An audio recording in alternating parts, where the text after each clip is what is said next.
If you asked someone to compile a list of the greatest drivers of all time, I think we'd see names like Senna, Schumacher and Fangio. But for me, growing up in the 90s, it was all about some Scottish bloke called Colin who made sliding sideways through a forest at 100 miles an hour look easy, maybe along a track like this. I say maybe, I mean definitely, because I'm in Wales and today we're talking about Colin Mcrae and the 2001 World Rally Championship that happened right here. My name is John, welcome to Auto Shenanigans. Why not consider subscribing? Colin Mcrae was a legendary rally driver with a career spanning from 1987 to 2006. In 1995, he became the first Scottish (British) driver to win the World Rally Championship's drivers' title, and by 2003, he held the record for the most wins in rallying, so yeah, pretty fucking good.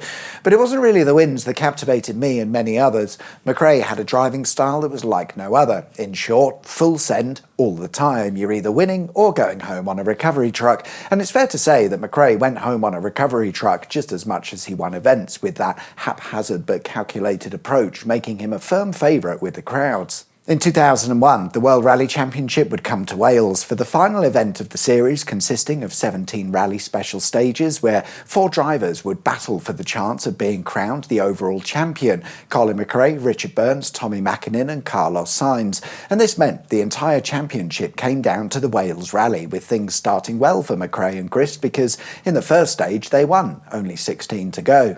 Stage 2 of 17, an 8.5 mile long rally stage that ran between Mountain Ash and Merdy via the St Gwynno Forest, started right here. Back then, the cars had around 300 horsepower or so, which doesn't sound like a lot these days, but Mcrae and Grist put every horsepower to good use, completing the stage in little over 6.5 minutes, which is insanity. Much like Mcrae's driving style demonstrated at the first tight corner, the idea is to enter the corner completely sideways and then exit the corner straight. I'm not a rally driver, but clearly it worked. Well, it mostly worked. As mentioned earlier, the attitude was win or go home, and Mcrae certainly won a lot of events, but he was also very well known for failing to finish, or crashing. It sort of became part of the spectacle, with fans turning in not knowing how things would turn out, and in the world of rallying, race results can change instantly. Which is exactly what happened to Tommy Mäkinen around 2.5 miles into the stage. Entering the stage, he had just as much a chance of winning the championship as Mcrae did, but he made a mistake on this corner, clipping a rock which took out a front wheel and the suspension, forcing his retirement from the rally and kissing the hope of being champion goodbye in the process.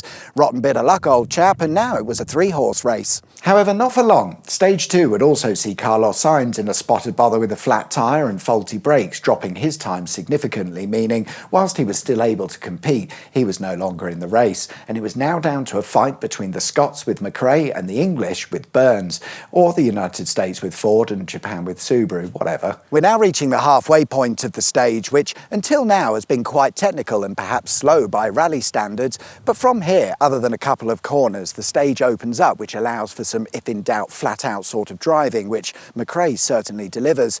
If you watch the onboard footage, you can hear that the car is in top gear pretty much the entire way, with no let-up of the throttle whatsoever.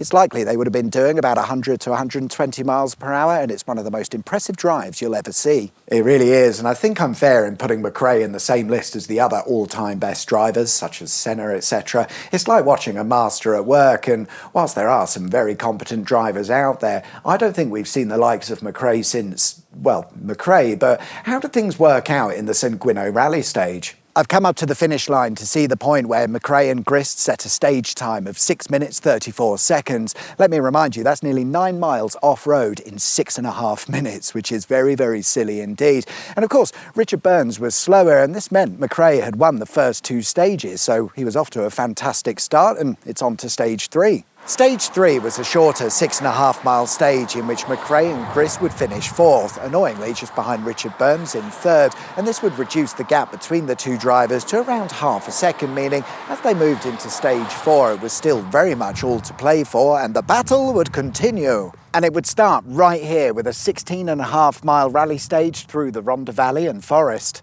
I thought it would be fun to walk up to one of the stage's hairpin turns just to see the sort of thing that you'd have to deal with as a rally driver. It's 1 3/4 miles uphill in that direction, so I'll see you there.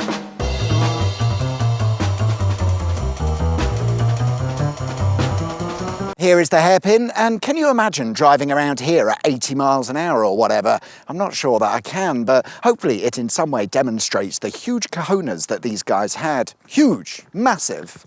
Bigger than your mum's. With stage 3 not working out to plan, for stage 4, Mcrae and Grist went all out to ensure the fastest time possible, and to start with, it wasn't looking great. Somehow, stage 3 winner Grunholm was running ever so slightly faster, and Mcrae wasn't going to allow another defeat, so they pushed as hard as possible, and halfway through the stage, it was looking like Mcrae had clawed back the lead, likely through sheer determination and having those massive cojones.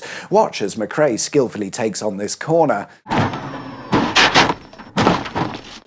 Remember when I said Mcrae was either winning or going home on a recovery truck? Well, this is the corner where the decision was made to use the truck. It's a fast corner that on paper is fairly tame, but hidden over there in the grass somewhere is a bit of a rock that nobody saw, but I think they felt it. The car flipped or rolled a few times and came to rest in this culvert or ditch.